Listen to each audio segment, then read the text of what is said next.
No worries. Okay, we are now live streaming. Thank you. So you begin. All right, thank you. So it's 9:05. We can bring the meeting to order. Can you do the roll call, please, Paul? Yes, in just 1 second, I will be able to get us started here. Yes, that's what I want. Okay, so we are still doing a hybrid meeting. So we're going to do an oral roll call. When I announce your name, if you can confirm your attendance, we are going to do it in order of the agenda. So Emily Maeda sitting in for Tony Roser. Here. Gracie Liu. Present. Petty Santos sitting in for Holly Walcott. Here. Shauna Janeway sitting in for Geneva Agualier. Here. Marlene Fonseca. Here. And Jose Barba sitting in for Chad Boggio. Present. That's a quorum, 6 members attending. All right, thank you so much. So moving on to the first action item here, report 2432, chairperson election. Oh, public comment. Oh, I'm sorry. I went right over it. Yeah, sorry. There's that brain fog. I'll put that out there. It's a thing happening. Public comment. Do we have any public comment? For those who are participating in the room, if you bring your public comment card to the front. For those that are participating virtually, if you can press *9 on your phone to put yourself in the speaker queue. We are seeing no speakers in the room and no speakers on the phone. Okay, thank you so much. Now moving on to committee report 2432, chairperson elections. Okay. Good morning, JLMBC members. This is Chung Tran with Employee Benefits. For this first report regarding the election of a new chairperson, staff is recommending that the JLMBC conduct an election to fill the vacant chairperson position for the remainder of the calendar year. The current JLMBC chairperson, vice, first provisional, and second provisional chairpersons were all elected during the January JLMBC. Dana Brown was elected as the chairperson. However, as she has retired effective September 21st, 2024, this has created a vacancy for the chairperson position, and pursuant to the bylaws, in the event that one individual holding one of these titles is separate from the committee, the committee shall elect officers at the earliest possible meeting following the separation. A copy of the relevant sections of the bylaws are listed on the report for you. And as this is an even number year, a management member should be elected to fill the vacant chairperson position. And also per the bylaws, only primary voting members may assume the role.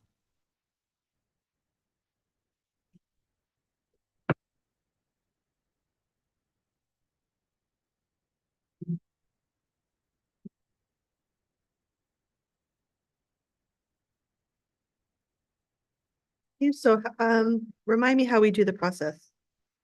I can jump in. So there'll be a nomination. So well, just to add additional layer, there is not a requirement that the person nominated be not holding a seat. That's an awkward way to say it. So you can nominate anybody. They don't have to be actually even present at the meeting today. If you nominate somebody who is currently holding another seat, then that would cause a vacancy in that seat, and we go through another election for that nomination. Okay. So we need the nomination, a second, and then we go through a voting process. Okay, thank you. Do we have a nomination for chairperson?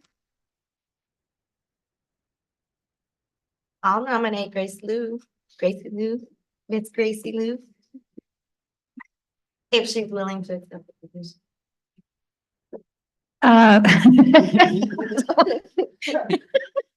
Yeah, I was just thinking about how that would work. So basically, when the permanent comes in, then they would have to do this again. Yeah.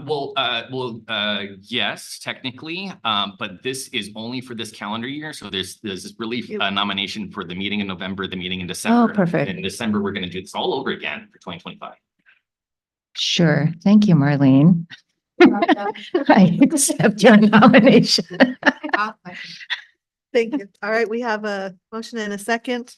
Can we do the vote?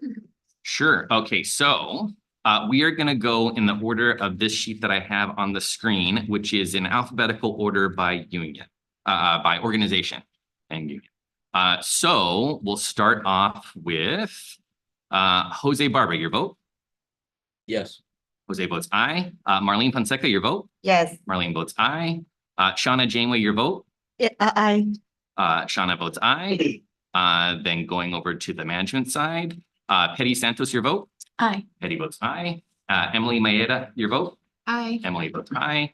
And Gracie Lu, your vote. Aye. Gracie votes aye. It's unanimous. The motion passes. Gracie is now the chair. Thank you and congratulations. Thank you. So move on to committee report 2433 on the medical plans RFP and LAWell program recommendation.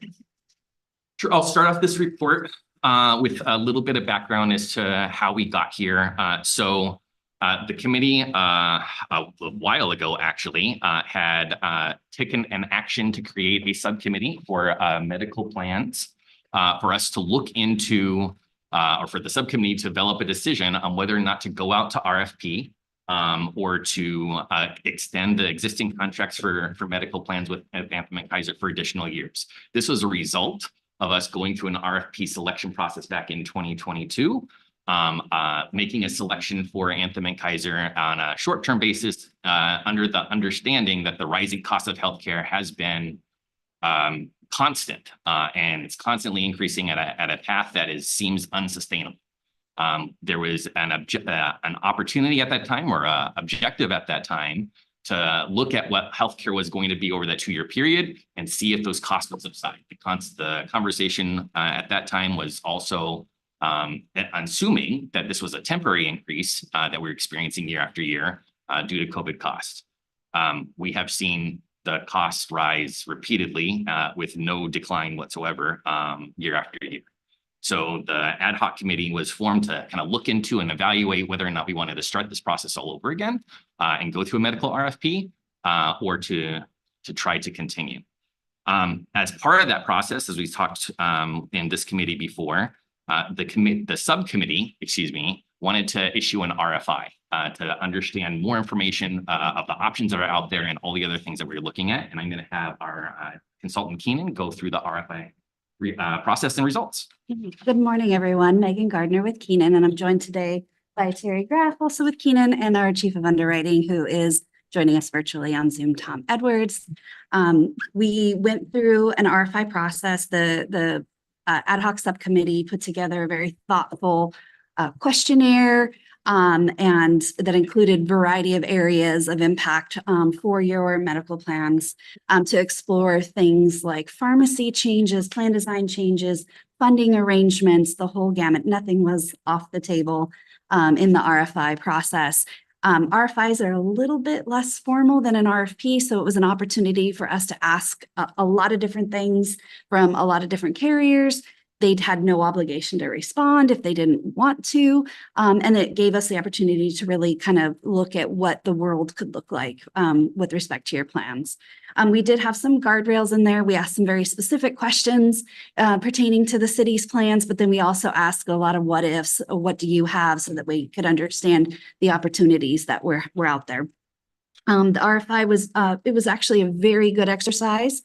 We had a very credible response. We had 6 different providers respond, including the incumbents, Anthem and Kaiser.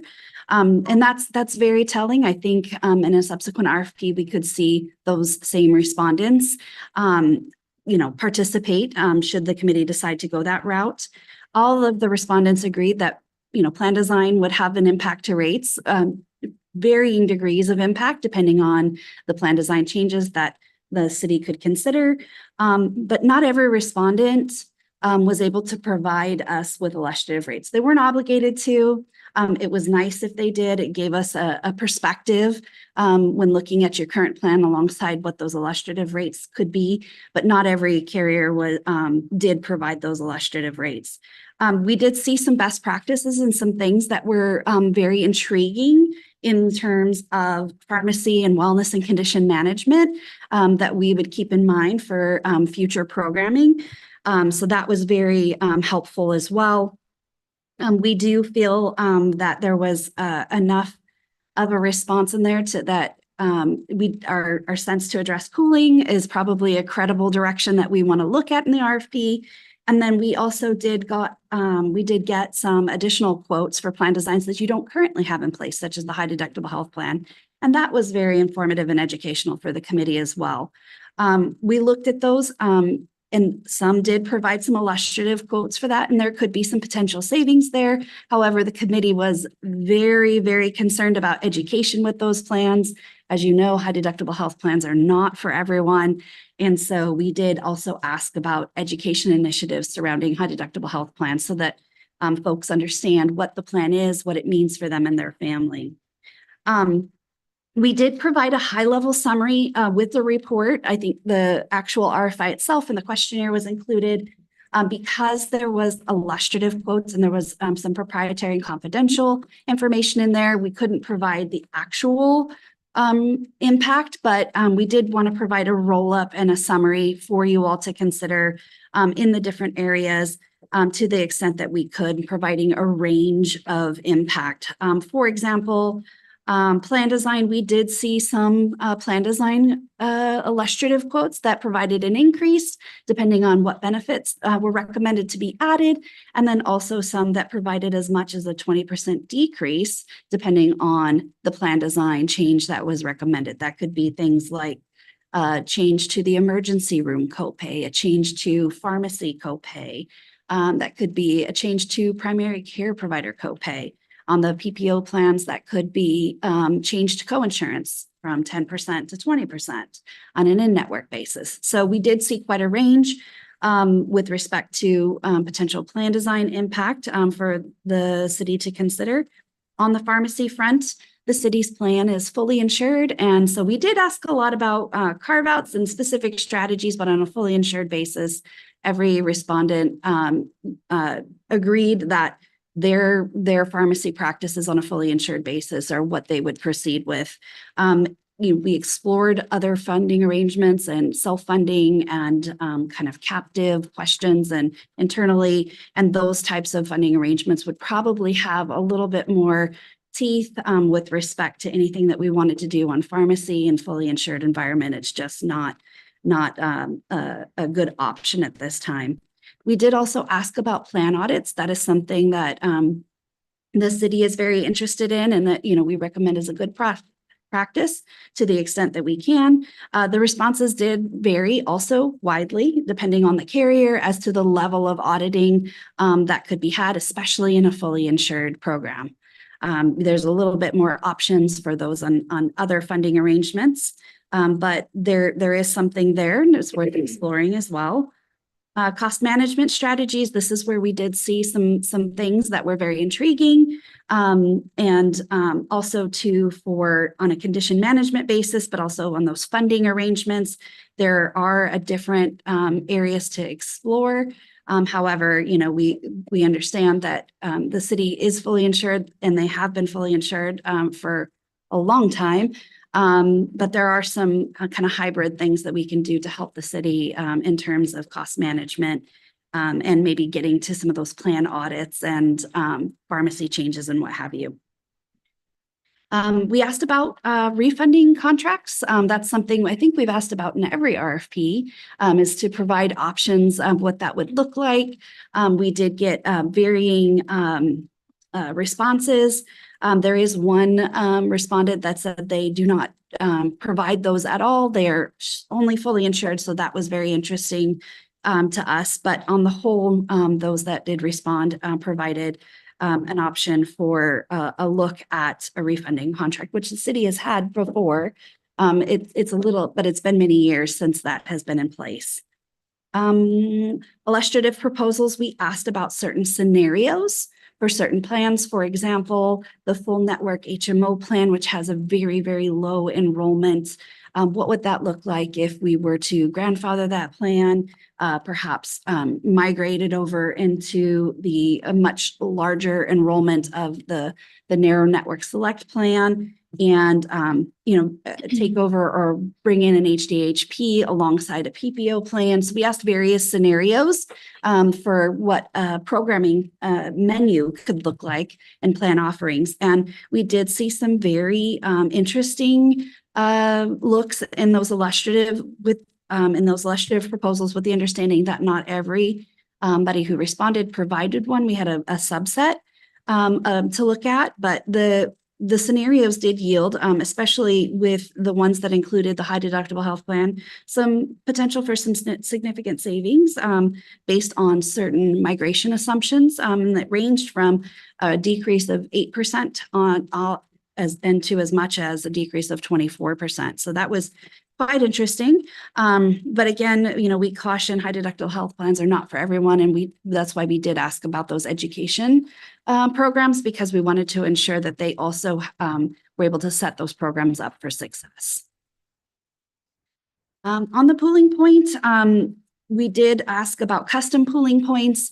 As we've said here before, we have two very different pooling point methodologies in place currently, and we wanted to explore having a custom pooling point, and all of the respondents indicated their willingness to enter into a custom pooling arrangement. There are some caveats that come with them, obviously, that if the city is going to explore that route, we would definitely want to make sure we had all of those buttoned up and mutually agreed upon. But that is very encouraging to see. And then lots of good information on wellness and condition management.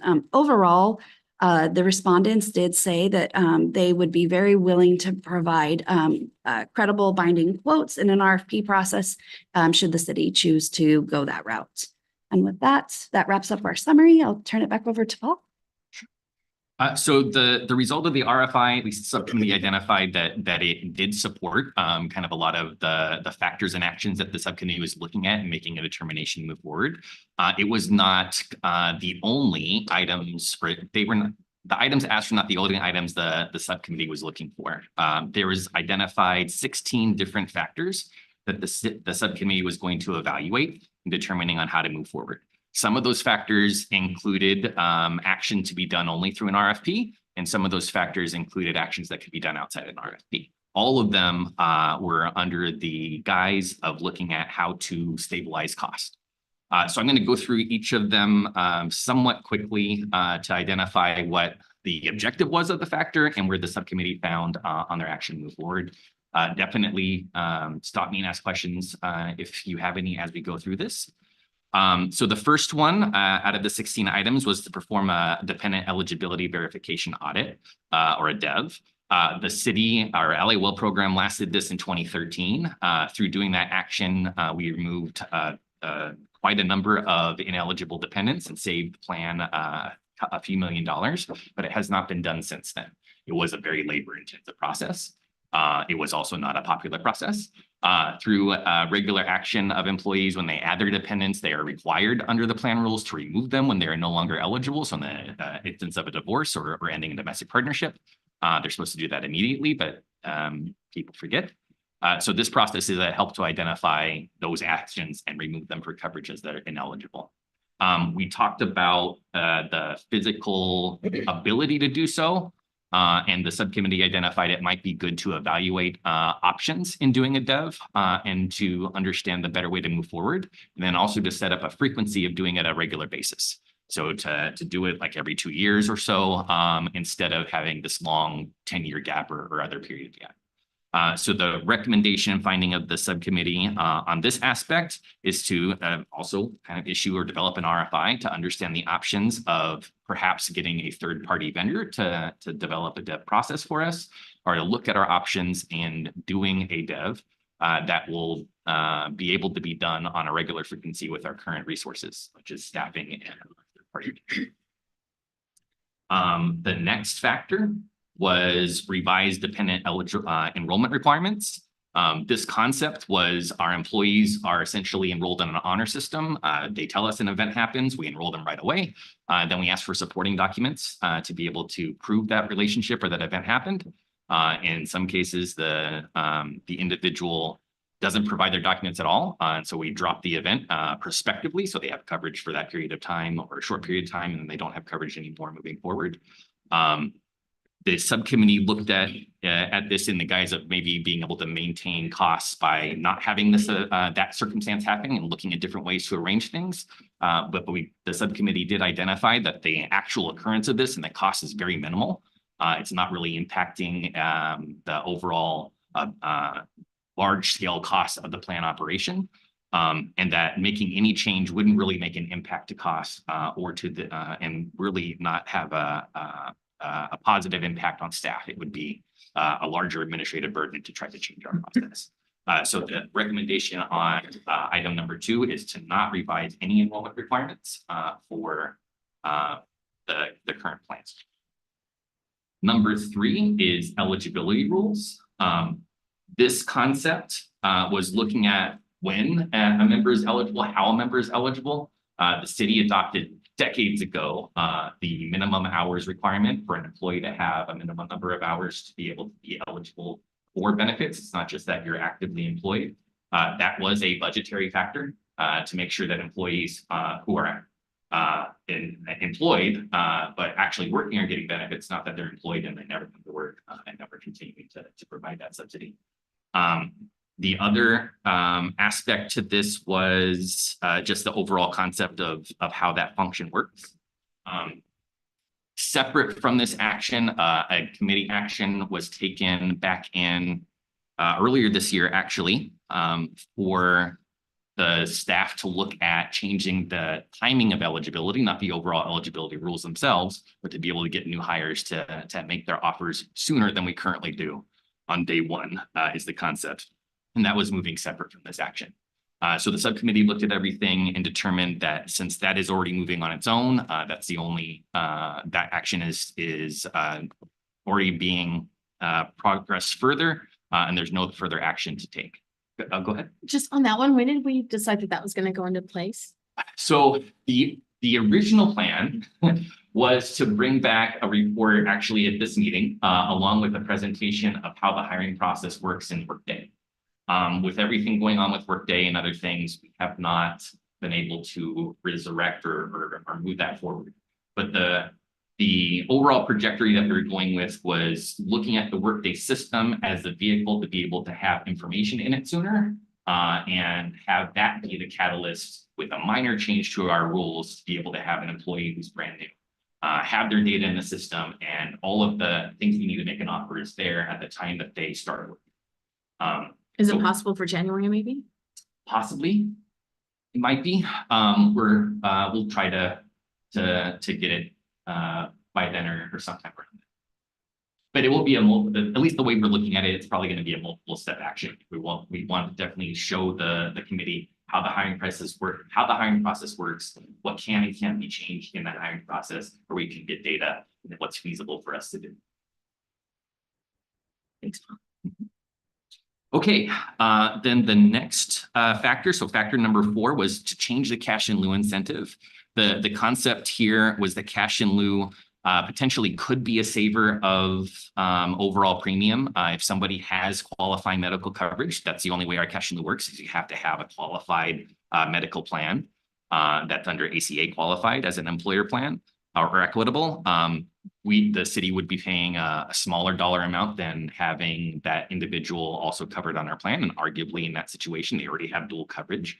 But the concept here is, or at least the objective that the subcommittee was looking at, our cash in lieu incentive amount of $100 per month has not changed in decades. It's been the same incentive. It may not be enough incentive for an individual to actually want to get that cash in lieu instead of getting our coverage. And so they would, the city would be paying $400 or $500 a month instead of just paying the $100.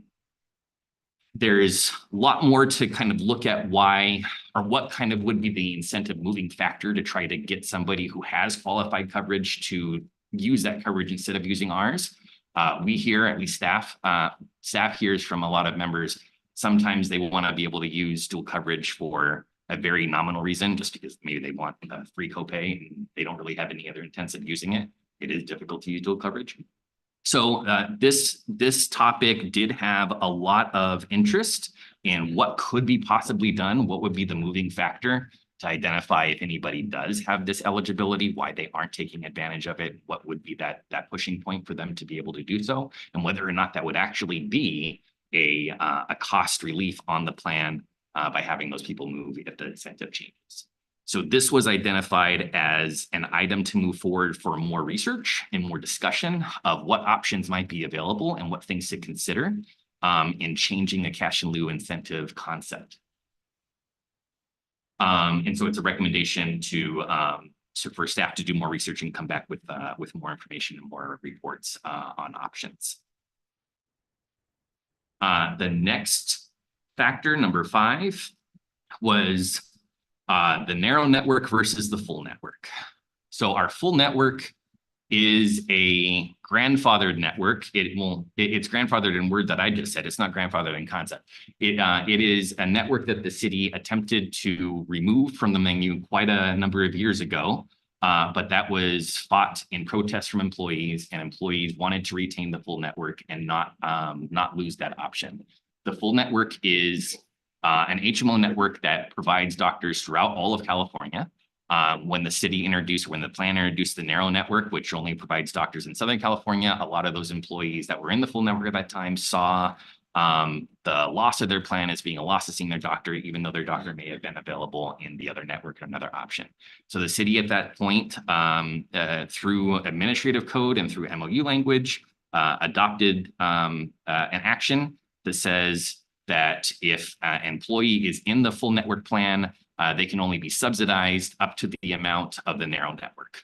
So those employees pay a large out-of-pocket expense to be able to be in that coverage. In perspective, you'd think that would also make an employee make a decision instead of paying $200 out of paycheck to try to find a different plan, but that's not the reality that we see. We still see employees enrolled into that coverage. There was action in late 2018 or 2017 when we brought on the Vivity HMO network to try to advertise that and get a lot of those employees in the full network to look at options there and potentially move over. It started to move a couple individuals, but not a lot. We still have employees that are newly selecting the full network at the expensive cost. And having the network available is detracting or taking away membership from the other network options. So it is still sustaining that network as an option, is still affecting potentially how the plan is able, or how the program is able to solicit plan options when it goes out to RFP, because we still have to keep that option open. So the discussion point with the committee was looking at a process to immediately freeze membership in the plan, to not allow new enrollees into the full network plan, and for new enrollees to only look at the other options. So essentially grandfather that one and close it off. And look at a way of potentially phasing it out fully.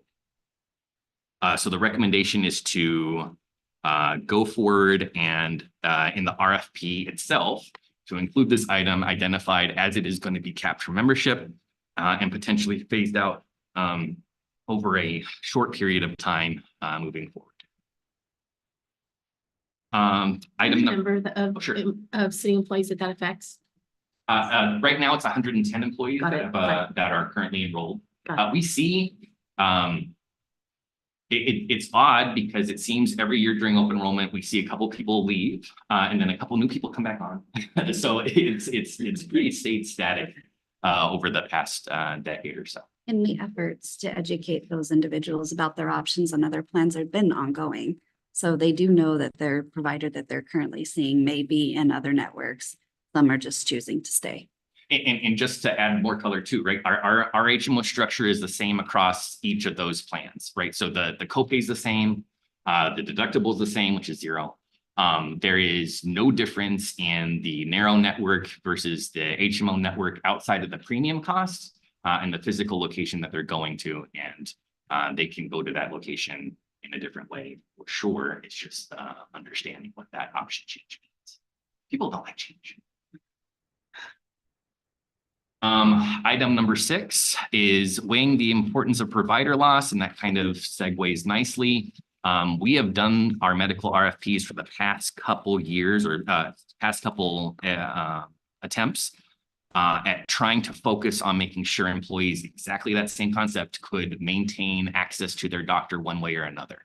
That is something very important for employees. However, our understanding in the RFP processes that we've done is that is almost impossible to do with a provider change. The competition out there does not have 100% the same doctors contracted for it as our current provider. So looking at what that is as an aspect, or looking at the ratio of how many employees might have disruption by doing a provider change, is a concept that the subcommittee said we need to look at further, or should be looked at further through an IRFP process. And maybe the objective of the next RFP shouldn't be to try to get to 100% provider retention. Maybe there should be some wiggle room there of what that option is and what a potential action or result from provider loss would occur. So what would be the steps if disruption did occur, if members did lose access to their doctor because that plan was no longer available? How would they get the tools that they need to be able to find an equivalent doctor? Or what would there be options to be able to find the doctor that they need in the time period that we would have in transition? So the committee identified that this topic did need some more evaluation, and was best identified to be looked at in different ways, however we structure an RFP. So it was recommendation that this be included, or that degrees of provider loss should be considered in the next RFP process. And just to be clear, the overall recommendation is to go out to RFP. So the overall recommendation of the committee is to issue an RFP in a couple months for selection of new providers starting in 2026. So it was recommended that this topic be included. Then the next concept was bundling or unbundling. We have traditionally in the past few RFPs looked at a bundling option. That is where a provider is giving us a financial discount, or in concept, a lower premium, to be able to have multiple plans awarded to them. So right now, it's most obvious and evident with Anthem. Anthem has the PPO and 3 HMO plans. So in concept, if they bundle those together, it may be a lower cost than if they provided them individually. But in bundling, it creates potential negative effect of us not being able to select an individual plan that might be a good replacement option, or a good option for one of the menus there. So looking at unbundling as a concept is something to consider for the RFP, and the subcommittee is recommending that be looked at and built into the next RFP. That's an option. Changing medical plan design, number 8. The backup with this was looking at the overall cost structure. So our plans that we've offered through the LOL plan have been exactly the same structure for many, many years. The same copay has not changed. Co-insurance has not changed. Deductible amount has not changed. So looking at whether small changes to those could affect the overall premium is something that the subcommittee identified to consider. It's just to consider. It doesn't mean that there would be an automatic action to go that way. But in putting this into the RFP, asking for options on what would be the price point if the copay remains the current price, what would be the price point of the premium if the copay gets increased by $5 or so, is an option to consider, so that the full committee can understand what the overall concept is. Also in this discussion was some discussion about changing the structure of staff model versus non-staff model. Right now, the plan structure is that the staff model plan is the Kaiser HMO plan, that is the current selected vendor, but the staff model concept is a fully integrated HMO network, an HMO plan that has all of the doctors and facilities owned by the provider. So everything is all connected. When they go to a facility, they don't have to request to have medical records transferred over. It's all seamless. Our Anthem plans are not fully integrated. When you go to a doctor's facility, it is not connected to another location that you go to. You do have your records transfers, and Anthem does not own any of those doctors. They're not employed by them, they're just contract. And we see lots of times in the non-staff model, contracts change, contracts end, and members can get disrupted when contracts can't be negotiated or continued, and they lose their access to the doctor more frequently than in an integrated model. Although an integrated model still happens, it just doesn't happen on a contract base. So, and when we go out to RFP, we have gone out to RFP with that dichotomy where the staff model is independent as an RFP procurement, thank you. From the non-staff model. So they're independent RFPs. So there was conversation about trying to change that. Or merging them together potentially and being one solicitation altogether.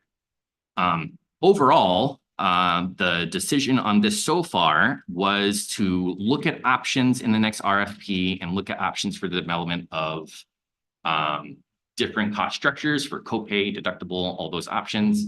There was not a full recommendation on the staff model versus non-staff model change, but still recommendation to still discuss it more and discuss it further. Next item was considering the addition of new plan options. So as Megan identified, our RFI did include requests and information for a high deductible health plan. That is where the health plan premium is traditionally much, much lower because the deductible is very, very high. Well, not very, very high, but it is higher than what a typical plan would be. For clarity, our HMO plans have $0 deductible. Our PPO plan does have a deductible. In a high deductible health plan, the member would have to meet that deductible, and their members of the family would have to meet it before they're able to have the insurance kick in. But also in our HDHP, the employer could contribute funds through a FSA for employees to be able to use HSA. Thank you. Alphabet soup, I know. No, an HSA for employees to use towards that deductible. It's not required. Setting up the HSA is required though. So an employee could put pre-tax funds of their own into that account to help pay for that, the cost to meet that deductible. This has also been an item that council has requested for us to look at. There's a motion outstanding from 20-something year for us to look at evaluating the history with the JLMBC and looking at this a while ago. When HDHPs first came out, there was a very negative approach to them. It was also very not popular. The world of HDHPs have changed. The regulation on them has changed since the JLMBC last kind of talked to them. They are a little bit more popular, and the city actually has a precedent. One of our sworn associations has a HDHP available, and it's grown in membership over the years. It's become a somewhat popular plan.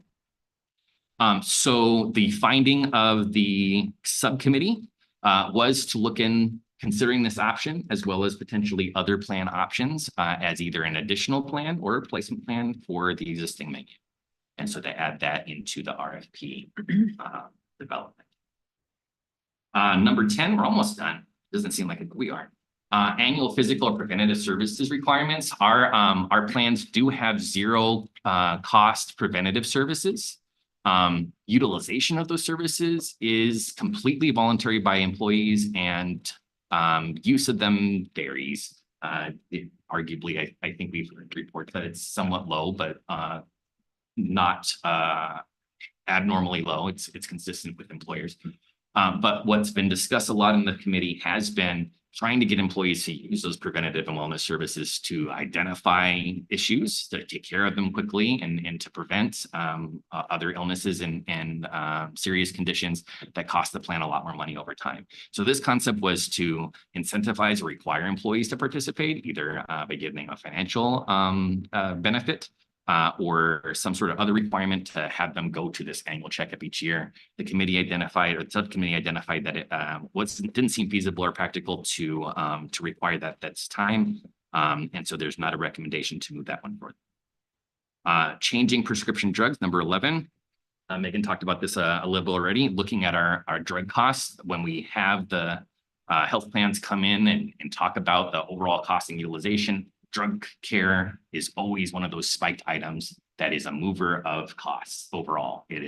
Drug use is very expensive, and making sure employees are making correct decisions and we have a good participating formulary of what drug options are available is really key to trying to combat that cost. So it is a recommendation for this concept to be looked at further in our RFP process and look at options for what the drug benefits could look like and what changes we could make. Participating contract, I always have trouble with this one. You want to give a brief explanation? Yeah, so a participating contract is a mutually agreed upon contracting arrangement where If the projected premiums are satisfactory, where we're trying to get to a place where premiums are set at an appropriate rate. They're not overinflated and they're not underinflated, but at an appropriate place. And this kind of helps us get to that. It allows for an accounting at the end of the year. So we can say, yes, we set rates appropriately, or no, we did not. In either case, there is refunding that happens back to the city if they were set a little too high based on utilization. And then there's also, if they were set too low, some reserving and funding arrangements that we can agree to that will help offset the cost if they're set too low. So there are some mutually beneficial agreements to enter into. They do sometimes come with some caveats that we would want to look at, but it allows you to have that year-end accounting and kind of look under the hood and see how you did as far as rate setting it goes, both for the city and the options that they choose for that plan year and the carrier that enters into that agreement. Just in summary. So the recommendation from the subcommittee is to include that concept into RFP for further evaluation. Can you go ahead and take the polling point 1 and 2? Yeah, so as I mentioned in our RFI summary, we looked at potentially entering into custom pooling arrangements and asking about those in the RFP. Right now, we have our one plan carrier that has a very high pooling point and one that has a very low pooling point. And the reality is probably somewhere in the middle is probably best. And so looking at that pooling point and setting it appropriately so when the city is not being overcharged or undercharged, much like that refunding arrangement is probably something we want to look at. Evaluating the impact and what the carriers charge for that custom pooling point would be part of the RFP process.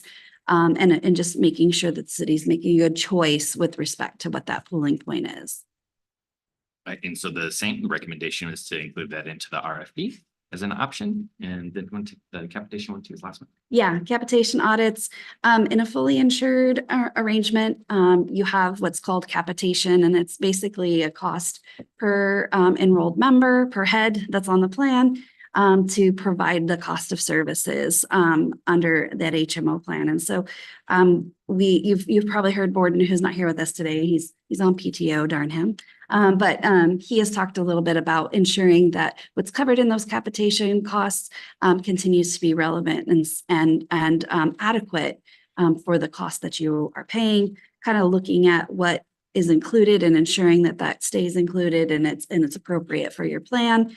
And that's something we want to discuss. We do have some auditing provisions built into contracts currently, but just maybe strengthening those a little bit and looking at what those could be is definitely something we'd like to have looked at as an option in the RFP. And so that one also was recommended to be included into the RFP structure, the request, its development. The next to last one, number 15, is changing the city subsidy maximum authority. So 20+ years ago, the city took an action to tie what the city is going to pay to whatever the Kaiser family rate is. At that time, Kaiser was the more economic, the lower cost plan. As plans have increased, we've seen the subsidy or the subsidy has to match whatever the Kaiser family premium is. And so the city is automatically paying 10% more, 7% more, whatever the increase is every single year. Without fair warning to just add another point to the overall budget process, just in the timing of how that works. So the conversation with this was, why would the authority in this aspect need to be tied to this this old concept of setting it that way in the ad code and MOUs? It is unique for this health plan to have that set up. The dental subsidy is not set that way. Dental subsidy is set by JLMBC. The health plans administered by the sworn associations their subsidy maximum is determined in their MOUs. So the discussion kind of went to there should be more action towards uncoupling the Kaiser requirement in the language and identifying a different way to decide on this annual authority. Possibly having the JLMBC make the decision for the JLMBC to set that annual maximum each year, or to look at it in a different way. There's multiple steps. None of this has to be done through the RFP process. It wouldn't be tied to the RFP process anyway, except for maybe a note or a description in the overall document saying that this is subject to change. But looking at changing the ADCO language and potentially changing the MOUs to remove the tie to Kaiser and identify a different authority. The recommendation from the subcommittee is for staff to develop a timeline and a plan on how to move this forward and what the next steps would be to evaluate further in changing the subsidy maximum authority. The last item, contractual changes to condition management, kind of as we talked about before. Healthy people keep the plan cost low. And in our current wellness process, which we're going to talk about in a little bit, there is effort to try to get people a little bit more healthier and think about their healthcare differently. But the main driver of condition management and keeping people to rein in the overall costs of dealing with the disease or an illness is really still done with the health plans themselves. And us moving condition management better through the health plan has been fully, at least to date, just what the health plan authority has established as a set practice. So they each have a condition management program and just employees going to that program and utilizing completely up to them, but it is not really whatever that set is changed. It's not changeable all that much. So the concept here was for us to look at what kind of other options we could ask the providers to do, where we can move the needle a little bit more, and where we could also have some, requirements, some rate guarantees or other actions on them meeting a certain objective, them hitting a percentage of people participating that have that diagnosis, whatever it is, or anything else we can do to try to make sure that condition management is being better utilized for people with illnesses that are manageable. So after all that, this is the short list of where the actions are, the recommendations to move forward of what aspects are being part of the RFP, and then what aspects we're going to do, we're recommending to move independently from the RFP process. If those actions are at the very beginning of this report and also copied in a second, if the full JLMBC does, here they are. To go ahead and issue an RFP, develop an RFP, for us to talk about a timeline of when and how to execute a dependent eligibility verification audit at a regular frequency, and to come back with further recommendations and potential changes to the cash incentive process, the health plan subsidy maximum authority, and health plan structure and enrollment limits. If this committee decides to move forward, this is our timeline for the RFP. We would begin drafting it immediately. We would come back in December with a rough draft of what it looks like, talk about where we're trying to make those changes and move those needles, go ahead and issue it at the end of this calendar year. And by April, we would have proposals to consider and decisions to make on what recommendations to move forward for the plan menu for 2026. As always with this committee, the plan for the next year needs to be adopted by the end of the fiscal year. So by June 2025, we make the final decision recommendation council for what 2026 is going to look like. It's a short window. It's a window we've done before. We are going to be creating the wheel. We're going to take the last RFP and that we issued and make some thoughtful changes to it and bring that forward for full discussion out of December. And then the dev action to move forward, we would be able to put out a RFI pretty quickly, we think. So by next month or so, we should be able to issue an RFI, and then by early next year at the latest, we should have a recommendation on or more information to decide on what that recommendation is to move forward, whether we're going to go to a third party process, which would be issuing an RFP there. Or if we're able to do it in-house with existing resources or what our other options would be. And then report backs, we'll do report backs as we can go. So, questions?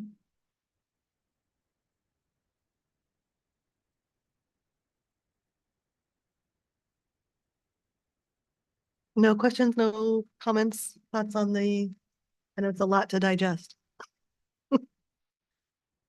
On the changing the city subsidy, I know it's a path. that would come back to us. I mean, the subcommittee would make recommendations or some sort of provide some framework. Well, and that's a great question because from one perspective, this subcommittee could be done by this action today. But we could keep the subcommittee open to develop more reports and more options. And then exactly what you said, they could come back with that timeline. In concept of this particular item for the subsidy authority maximum, I think it could be something that we could bring back to the full committee without having to go to the subcommittee. I at least that's at a high level review of what the timeline or process could look like. That staff would provide, Correct. We could definitely do it that route. but either way, it's coming back here. Yes.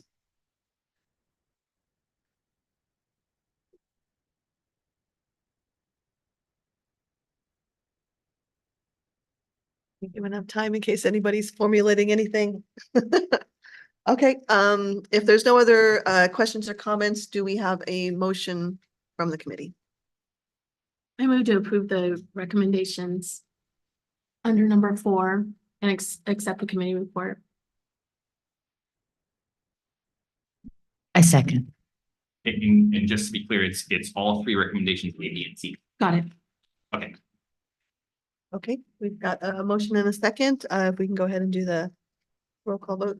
Okay, I'm going to go in the same order of the agenda. So Emily, your vote. Aye. Emily votes aye. Gracie, your vote. Aye. Gracie votes aye. Petty, your vote. Aye. Petty votes aye. Shauna, your vote. Aye. Shauna votes aye. Marlene, your vote. Aye. Marlene votes aye. And Jose, your vote. Aye. Jose votes aye. It's unanimous. The motion passes. All right, thank you.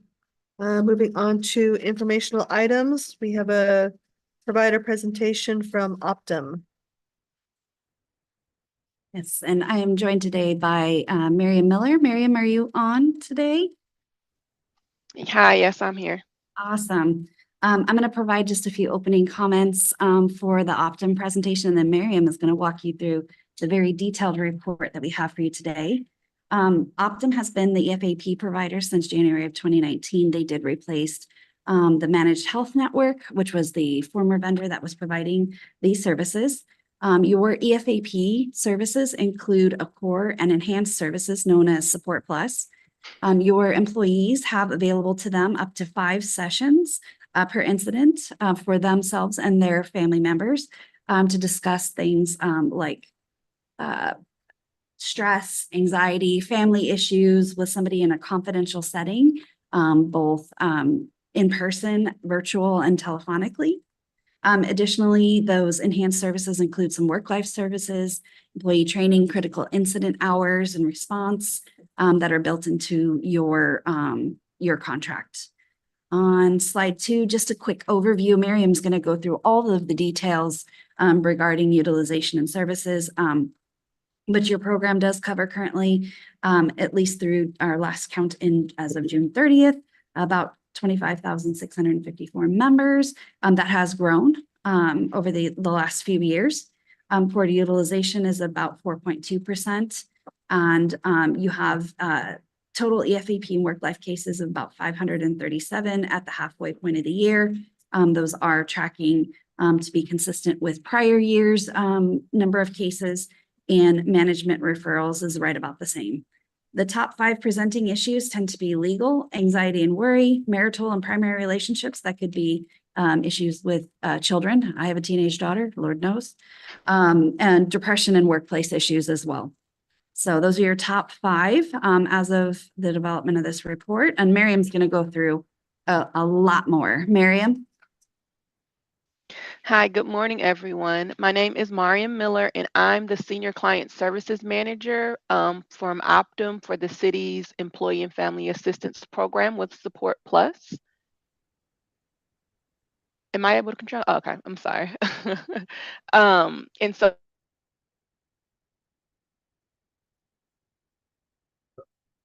I think. Miriam, Can you did- hear us, Miriam? I think you just froze. She froze. Uh-oh. Uh-oh. We'll give her a minute, but then Oh, Miriam. never freezes at a flattering spot, does it?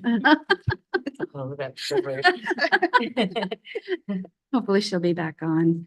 Otherwise, we can, I can run through the rest of the presentation at a high level, and then when she's able to join, she can add the color that Optum has in the insight. Oop, looks like she's moving on. So on slide 6, Marion's just going to talk about the program. As I mentioned, there's a core benefit and there are enhanced services under the plus. The core benefits do provide those counseling services, employee training, and the SIRS, the critical incident hours, as well as management consultations and referrals. So that is your core benefit. And that plus service adds those work-life services, as well as adult and elder care support, and some additional convenience services. And those services can be accessed by phone, as I mentioned, in person or virtually. There's up to 5 face-to-face sessions, and that covers the employee and members of their household. So if I have an issue with my spouse and my child also has an issue, the child can also avail themselves of those services as well. There are also some legal counseling and mediation services that are built into the program, which is nice, and some financial coaching, because sometimes the issues that you have surrounding anxiety and worry can be, they stem from a financial place, right? So there is some support in the core services that are built into that. And there are a lot of self-care and self-service tools that are built into the city's custom microsite. That's something the city worked very diligently on to update with the last contract. And she looks like she. Miriam, Hi, I'm sorry about that. I've been in the meeting this whole time with no issues. And once I start talking, so I'm on my phone, if that's okay. Can you guys hear me fine? Sure can. Hopefully I was doing you justice there. Okay. So I'll start off here, and I'm not sure what you've already covered, but through the EFAP program, city employees and household members have access to 5 counseling sessions per event per year. And here I like to emphasize that the program is available to all household members. They don't have to be included on your medical benefits to access the services. So if you have a relative that's staying with you, if you have an older child that's come home, anyone who is potentially causing stress to you, you can hand them the EFAP number, and they can utilize the services. The providers within our network offer in-person and virtual counseling. So it provides that additional flexibility in terms of options. And we have digital platforms such as Talkspace. Talkspace is a fully digital app that allows you to connect with a provider pretty much instantly. And we also have the Optum Assist app, which is the app for the Live and Work Well website. Oh, no, go back up to the slide with the Talkspace. Okay. Optum Assist is the first one. Thank you. And so through there, you can do a chat, and the website will allow you, will take you to resources for your specific situation. And through Optum Assist, you can deal with financial stress, relationships problems, caregiver support, all of the topics that are covered under the EAP or EFAP umbrella. And the most recent addition to the digital support is Calm. The Calm app is an app that allows you to help tackle stress. It helps with managing or improving sleep. And currently it's one of the most popular apps worldwide. So that's available to employees at no cost as well.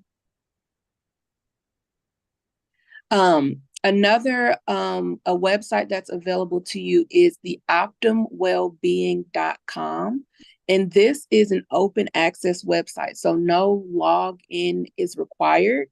So if you have a neighbor or anyone who's not even affiliated with the city, you can share the resources from Optum Wellbeing with them. And it's currently available in 23 languages. It has health and wellness resources. They have toolkits that come out monthly. There's a critical support center, and there's also organization and resources for employees and HR managers. And the monthly toolkits that are sent out or that are created for optimwellbeing.com are based on our monthly topics calendar on the left. So each month there's a theme, and then there's a curated monthly toolkit that's created and available. So for example, in October 10th is World Mental Health Day. So this month we'll have resources for parents and caregivers to help do their best with raising their children. And so there'll be toolkits, live trainings, and activities. And one of my favorite things about the toolkit features is the previous month's materials are available. So if this month doesn't capture or doesn't focus on the thing that maybe you're looking for, then you can look at the previous months to see if that topic was discussed. And so now we'll go into the engagement statistics over the last 3 years. And so just for overview, total engagement is obtained by combining the total number of the Support Plus cases with the total number of training participants, CIRS participants, and Live and Work Well sessions. So you can see that year over year since 2022, we've continued to see an increase in engagement. And through June of this year, we're at a 38.3% utilization, which is higher than the utilization for all of 2023. And the top presenting issues are identified by taking the number of cases with a displayed presenting reason and then divided by the total number of unique cases. So when we compare this year with last year, there's a slight shift in the top presenting issues. Legal has been a top issue for both years. Anxiety was number 2 last year, but this year it's tied with marital primary relationships, both coming in at 13%. And currently depression is the third top issue, coming in at 8%.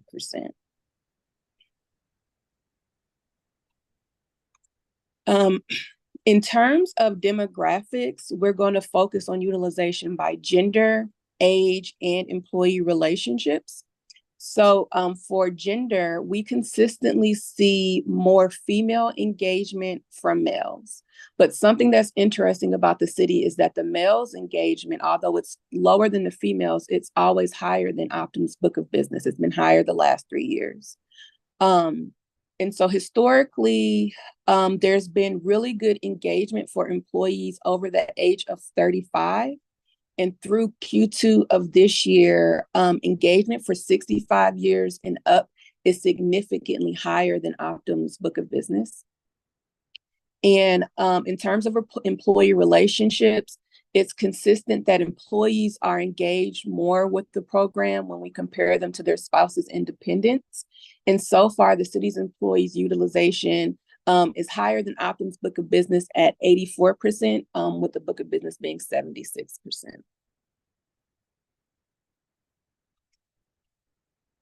Go to the next slide. When an employee receives an authorization code, the authorization code is for a bucket of 5 sessions. And so you can't do get one session at a time. Each time you call in or request the authorization code, it's for those 5 sessions. So here we can see the percentages of the employees that utilize the full amount of sessions using the authorizations code. So through Q2 of this year, around 16% of employees didn't go past their first session, but 46% of the employees utilized all 5 sessions. And this is a slight increase from the previous 2 years. And so in addition to session utilization, we can compare the virtual visits with face-to-face visits. So in 2024, so far this year, 55% of the first visits were virtual and 45% were face-to-face. 73% of the 5th visits were virtual and 29% of the 5th visits were face-to-face. So there's some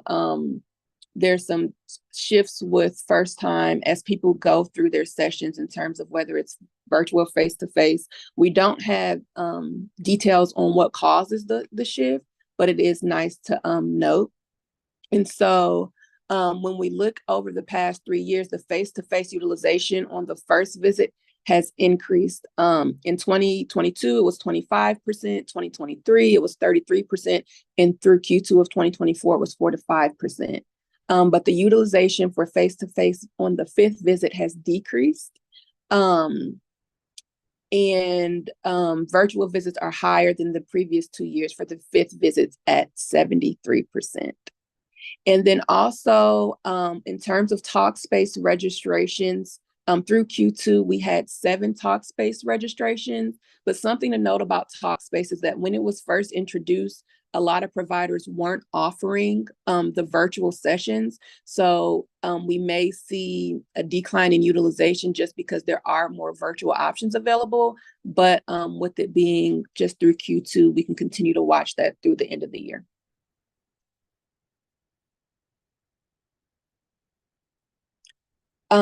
So as discussed earlier, what did I discuss? That's my phone time. I'm sorry.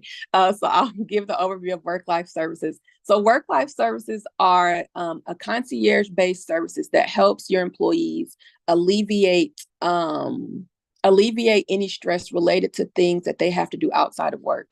And so this can deal with literally anything, and work-life services fall under 5 categories, which are caregiver support, adult and elder, chronic condition support, life and learning, and convenience services.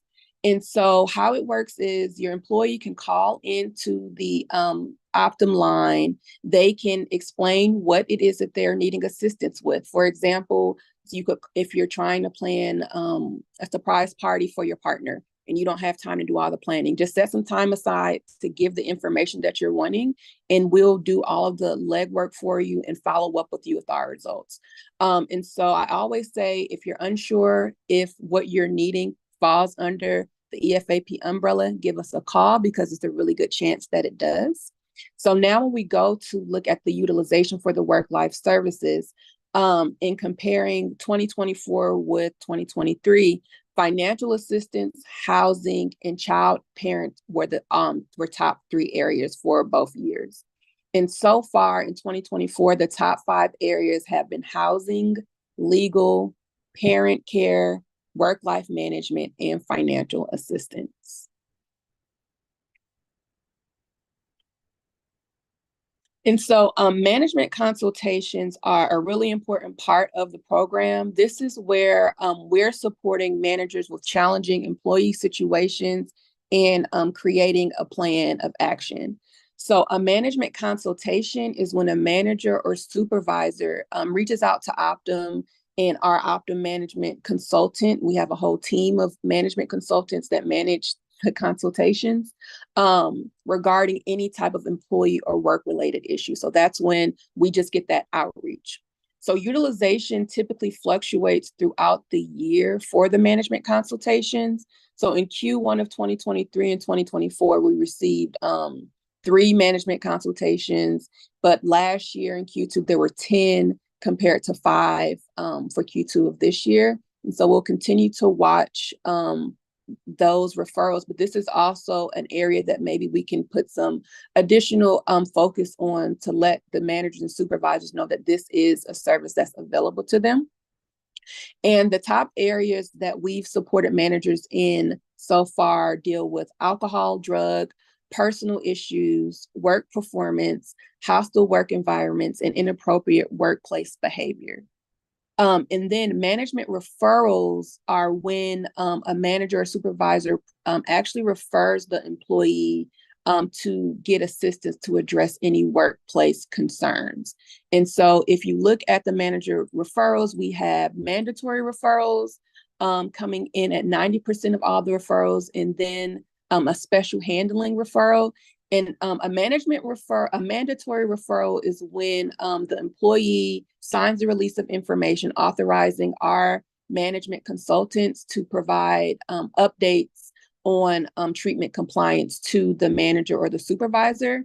Whereas the special handling is when the manager or supervisor reaches out to us and they don't necessarily want an update. So they're just wanting to link the employee with the services through Optum. And so 10% of our referrals so far were special handling. And And both of those are higher than Optum's BOB. And so the city's contract includes a bank of 250 training hours that can be used for training in critical incident response services known as CIRSs. And so the training services address workplace challenges such as health, work performance, and talent development. And those trainings can be held in person or virtual. We have a global training catalog where the manager can go in, request a training, and plan it. And I provide the city with monthly reports on the utilization of those trainings. And then the CIRSs provides a specialized crisis team that's available by phone 24 hours a day, 7 days a week. And so we can respond to any unexpected issue. So think of natural disasters, shootings, employee deaths. So anything that could potentially have a traumatic effect on employees that was unexpected, you can use the CIRS team for that. Those services can be in person and virtual, and the CIRS team can also provide in-person or telephonic counseling to help support the employees. The city's training hours are being heavily utilized. And so when we compare Q2 of 2024 to the previous quarter, there is an overall increase from 16.8% to 23.7%. And so that just highlights the value of the services for your employees. And the top training topics have been how to address performance concerns, how to understand nonverbal communication, communication beyond the basics, improving workplace relationships, and how to create passion and motivation in the workplace. For the critical incidents response services topics, there's been a shift. Workplace trauma replaced grief as the number one topic, and the remaining topics are community violence, grief, and assault. And currently, the city has scheduled trainings throughout the end of the year. And so this concludes the presentation and data that I wanted to discuss. But with those technical issues, if there's anything else that needs to be highlighted, please let me know, and I'll stop for questions.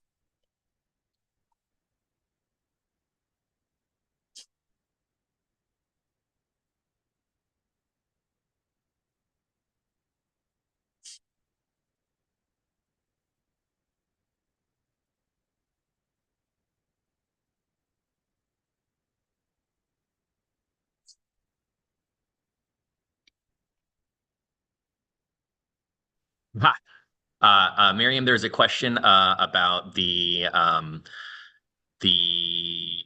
slide on the screen says workplace as the last column to the far right. Is there supposed to be additional word there? On the one that you're showing, let me look and see.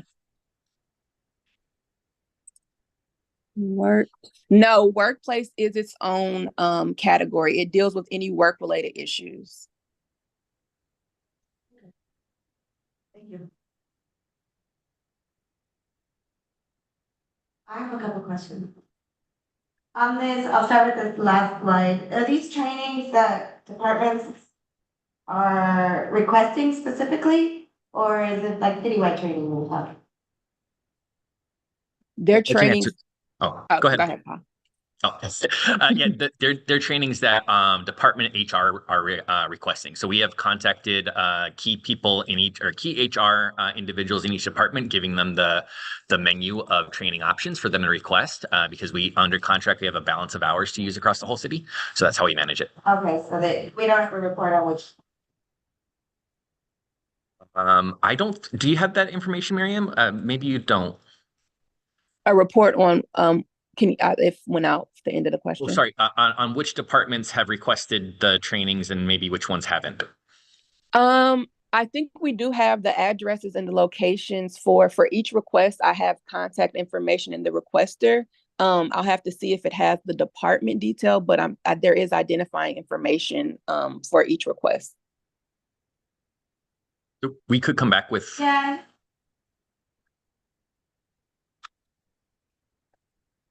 I will say from experience, there are departments that heavily use, and then there are departments that don't use at all.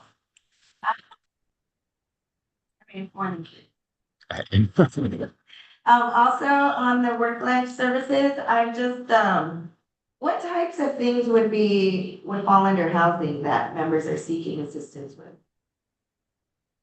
What type of issues would fall under work-life services? Housing. It's a little echoey. I'm so sorry. Healthy. What kind of issues would members be asking if they're seeking housing support or housing the housing category? So maybe programs, whether governmental or local, roommate programs. So I guess it would depend on the person's situation to see what they're searching for. We don't get the information on the specific, like the details on the granular level, but if their request falls under housing, and then that's the data that we receive. For legal, is it just advice? What is the legal service that's offered? Is it a one-time advice or is it actual service? So Miriam, go ahead. Oh, the legal consultations, you get a free 30-minute consult per topic per year. And if additional counsel is needed, it's available at a 25% discount. And so we have relationships with lawyers and mediators, and the program can be found on the liveandworkwell.com website.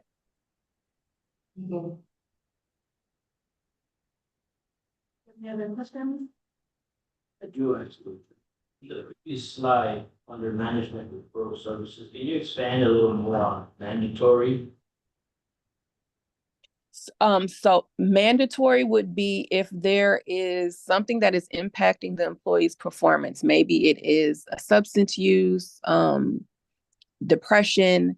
And so the employee and the manager speaks with the employee and a plan is developed, and they're agreeing to work with Optum to do counseling or to do a program. And so the employee signs the release, they're agreeing to participate in the program, and then they're working with the Optum management consultants. And then the management consultants are communicating back to the supervisors in terms of the employee's progress. What was the total number, the percentage based on?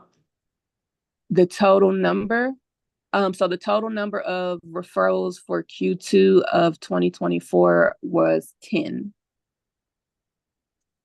Single digit, like 10? Mm-hmm. Yeah. Thank you. You're welcome. Do we have any other questions for Optum? Thank you so much. Appreciate it. You're welcome. All right, moving on to committee report 3434, the Livewell program update.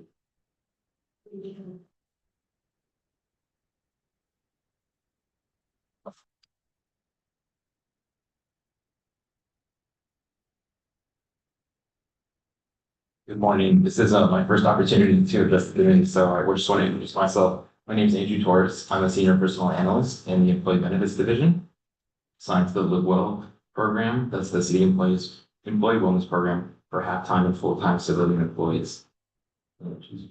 I'm Daniel Powell. So included in your agenda today is Committee Report 2434, the Livewell program update, which is an update on the work of the Livewell program and the implementation of Virgin Pulse as the new third-party administrator. I would like to give a brief narrative summary of the report, and then I can answer any questions you may have. First, in section A, background and timeline, let me acknowledge the typo in the report reads at its November 2nd, 2024 meeting. That should of course be November 2nd, 2023. With that typo aside, it references the JLMBC's meeting last November, in which the committee approved Virgin Pulse as the new provider for LA Well's wellness program for 3 years, beginning April 2024. In our report to this committee this past February, we shared that the implementation of the new platform of Virgin Pulse would be delayed with a target go-live date in June 2024. However, because the contract with the incumbent wellness program provider expired at the end of March of this year, we were left with a gap between providers from March 31st through what we had planned was June, ended up being August. But to bridge that gap, the city offered interim wellness activities to keep employees engaged with their well-being. Here I'll jump to section C of our report to discuss some of the interim activities. During the interim period between wellness platforms, the city kept employees engaged with wellness activities, including a 6-week well-being challenge called Feel Like a Million, in which participants earned virtual dollars through health activities. Over 1,000 employees participated, which represents the highest engagement of any previous employee wellness challenge. For reference, the 2024 Steps Challenge that took place in January and February of this year had 716 participants, and the 2020 Steps Challenge had 574 participants. We received positive employee feedback from the Feel Like a Million Challenge, which is included in the report.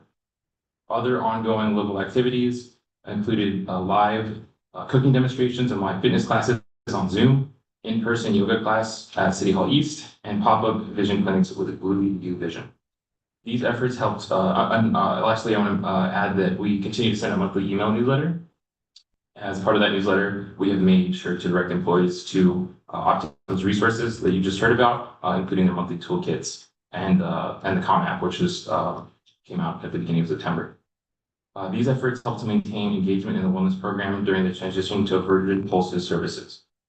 So in section B of the report, we discussed that on August 13th, the Virgin Pulse powered wellness platform officially launched, offering employees access through our same website, livewell.la, but with new features and services. Employees can complete health checks, track habits, personalize their experience with devices like Fitbits, Samsung and Apple smartwatches, and receive rewards for participation.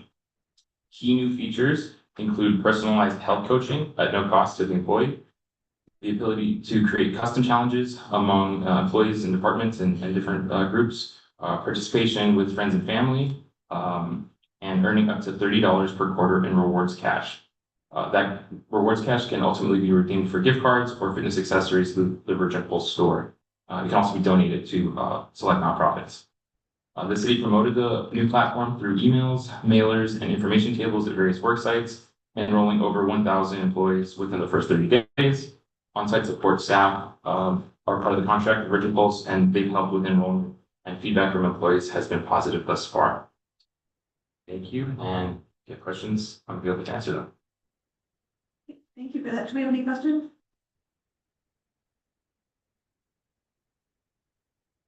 Sounds like you guys did a good opportunity with that gap and covered between the administrators. So kudos to that. I know that's a lot of work. I appreciate that. All right. No questions, right? Thank you. Thank you. We'll move on. The May report 24/5. This is easy. HR update. And the best for last year. Good morning again. I will be going over the HRP transition and impact on staff report for you all. As mentioned earlier, Paul had indicated that our LEL program does have eligibility requirements, and at the at the August meeting, the JLMBC had adopted a modified action to suspend one of the rules, which was the minimum working hour eligibility rules, and that modified action would take effect. Would be through the end of the calendar year. And under this modified rule, there were 3 intents. The first was that the city subsidy would continue to be applied to all actively employed full-time and half-time employees who are receiving LEL benefits, regardless of how many hours they are working and regardless of whether they are receiving a paycheck or not. The second intent was that for employees who do not make their payroll contribution, they will receive an invoice from EBD for those missing deductions. Now, if they fail to pay the if they fail to pay the required premium, the applicable benefit coverages will be terminated for non-payment. And the third intent was for employees who terminate employees. Third intent was for employees who terminate employment will have their benefits terminated once the record of termination is successfully passed on the outbound data file. Since the adoption of the modified action, there essentially has been no notable change to the file exchange process. We are still experiencing issues with the data file on an ongoing basis. We're continuing working with ITA, Workday, and Telestaff to resolve these issues, but resources have been limited and progress has been slow. And to further complicate the issue, we are also encountering new issues related to the file feed and to the data. The current data exchange process does require a lot of manual review and manual data manipulation, which in turn has resulted in delays to our normal benefits processing. So things such as terminating benefits for employees who terminate their relationship with the city, and also the benefits assessment for newly hired eligible employees has been impacted, and it's slowing our processing, for those two groups of employees. We are working with the TELUS team to develop alternative process that could potentially speed up the current process and to improve the accuracy of the data, but that is still an ongoing process. Now, due to these ongoing issues and with the modified action to temporarily suspend the minimum hours of eligibility rules, the number of our LAL participants has increased and risen to over 27,000 employees at this point. A number of these participants are employees who would normally not be covered if the minimum working rules were in full effect. Once the issue of the hours being transmitted on the outbound data file has been resolved, we will need to identify this group of employee and to develop a communication plan to advise them that the city subsidy would no longer be applied to them and what will happen to their benefits going forward. And so staff will be can provide an update on these items at the November JLMBC meeting. That concludes this report, and I'm happy to answer any questions you may have. I'm sorry, that confused with the last thing you said. The reason I keep asking about this, we have, when the council offices change, we have about 3 council offices that'll be, could be 1, could be 3. Actually, it's gonna be at least 1. Or we'll have a non-slotted new people that come on. That's why I was asking about the timing of all of this. So I have 2 questions. I didn't understand the last part of what you just said is this gap of, it looks like it raised about 2,000 people that would normally not be eligible, but are eligible now because of the internet to notify them. How do they fall into that not eligible category? Well, under the LAL benefits eligibility rules, there are 3 general requirements. So there is the hour requirement. So for full-time employees, they have to work at least 40 hours per week. Half-time, 20 hours. They have to be in a job status that is eligible for benefits. So, and the third requirement would be that they would have to be contributing members to LACERS and or depending on their situation, LA and FTB. So the assessment is, well, for new hire employees, that assessment begins when they start working. So once their first pay period is done, we assess their status for those 3 rules. If they are eligible, a benefit offer will be made to them. But also on an ongoing basis for existing employees, we also make that assessment bi-weekly to see if they are continuing maintaining their benefits eligibility. So if they are, their benefits continue. If they aren't, depending upon their situation, benefits could be terminated or they could go on to direct bill. I'm understanding. So the situation could be changing every pay period. Correct. So yeah, got it.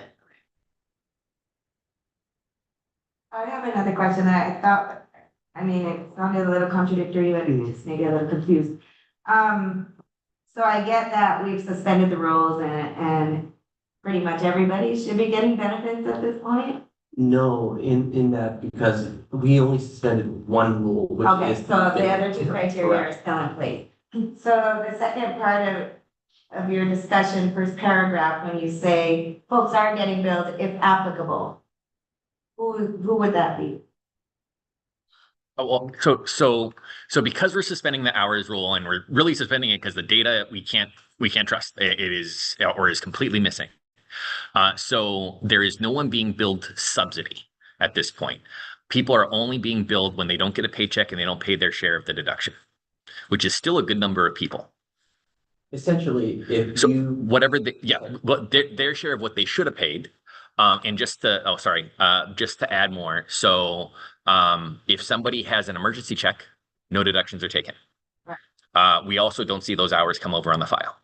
But we know that, hey, you didn't pay your share of premium this pay period, you still need to pay it. And so that's where we're billing them. Okay, so you know that they've received an emergency check.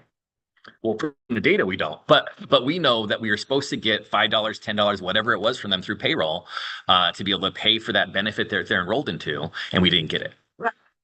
That's a workday mistake or, We don't. Not from the data itself. It's from staff looking at, but and quite honestly, in this phase, it's not the objective to identify what the issue is. The objective of the billing is to collect the money. But it can be a workday mistake. It could be a regular processing situation where the employee just didn't work hours and so wasn't getting a check, so when period. do you find out with the employee, after the employee receives the bill? And calls you and says, I'm still confused. Well, how we find out is we know we have everybody enrolled outside of Workday, right? So we have identified all these people have these coverages. And so when we have not received that payment for that individual, that's how we know. Maybe it's two different things that I'm confusing it more. Like, I get that you get a list and hey, they should be paying their benefits and they're not. But you don't know if it's a workday issue and they're gonna automatically be covered because of our suspension, or is it? I mean, what would the other issue be? The only way, to be blunt, the only way we're going to know is looking at each one individually, one by one, to understand why that didn't happen. So is that what you do prior to sending out a bill to the employee? No. I mean, technically, it's part of the process, but it's not the objective, right? Like the objective in the billing cycle is not to identify why it happened, is just to get the money back, right, from the employee. But it is something that the staff would be able to understand if they were looking for that, if that's making sense. And you are able to keep up with the billing still at this point. Originally, I know that was a discussion, we weren't sure if we'd be able to keep up with the billing, and so we had that discussion of if we were even gonna be doing billing or not. Correct. And we are I don't have the number available right now. We are able to keep up with them on a regular pay period cycle and give people their notices and collect the money. It is within I don't know the number, but it's our typical billing before this happened was about 500 to 700 individuals a pay period. It would constantly move, but it would be around that mark. We're kind of around the same area. It's still mail in check only? No, we're trying to honor provide an ability to take another deduction through payroll because it really should be going through there. It is not an easy option to provide, but we're trying to provide it where we can. So is the assumption that if a payment wasn't received, that you should have paid it? Like, it's not something, there wasn't some other reason why you didn't pay, but it just assumes if the payment didn't come, it was an emergency check or was an issue with workday, and so it's still owed.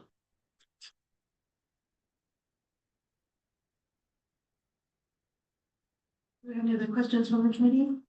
I do. Next month, will you have a clearer picture if we're gonna need to extend this temporary?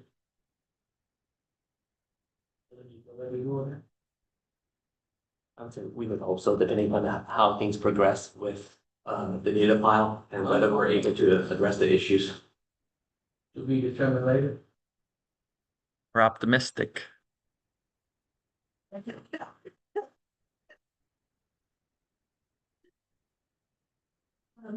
I have a couple things. I do want to say, so we've had issues. I'm sure some of the other members have had issues. Our particular one has been,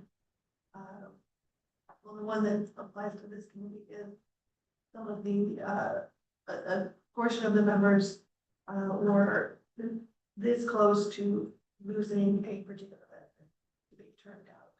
And it's a little bit complicated one where it's benefits and health, like through the union, but some of it, though, anyway. But, they were, it's very, very close, like literally it was to the 11th hour. And I know our staff were working very diligently, staff, and I very much want to appreciate that. I know there was a lot of work into it. So I do want to appreciate that, the benefit staff were very much working with us, trying to get that fixed and trying to get the report together that would allow that, because it was, you know, you have to do the report and send it in and it has to match this, blah, blah, blah, blah, blah, to make sure that they don't lose their benefits. So I do want to appreciate that. I know there's still some ongoing issues, and I appreciate that you guys have a lot of work trying to keep up with that. Another issue that's kind of tangential to this is, we have had some, and I think it was department staff, and I don't know, unfortunately, I don't know which department, but we have had some members reporting that they were told that it was the union causing the problem. Particularly with dues, because there's been, like I said, a tangential, where people have been deducted dues where they should have been, double deducted, or what have you, or the wrong amount. And we had reports from some members on us saying, oh, well, my department told me it was the union doing it. And that was very upsetting to hear that, because that's absolutely not the case. And isn't something that should be told to our members. I don't know if that happened with any of the other unions, but that's been certainly a challenge for us. And I don't think that's widespread, but it is something that was reported to us. So that's definitely a challenge that we want to look into. But I do want to appreciate how much work this has been. And I know this is something, a lot of challenges that we were expecting. You guys let us know right off the bat, this is going to be a challenge. We're going to have some problems. So be prepared for that. So I appreciate that. It's been a lot of work. So thoughts and prayers to your team, basically, I think is what I'm saying overall. Yeah. All right. If there's no other questions or comments on that item, we can move to a request, or is there a request for any future agenda items? Any? Okay, seeing none. Our next meeting is November 7th, right before IAP, and then December 5th. Okay, so we're adjourned is 10:42. Thank you, everyone. Thank you. Thank you. Thank you.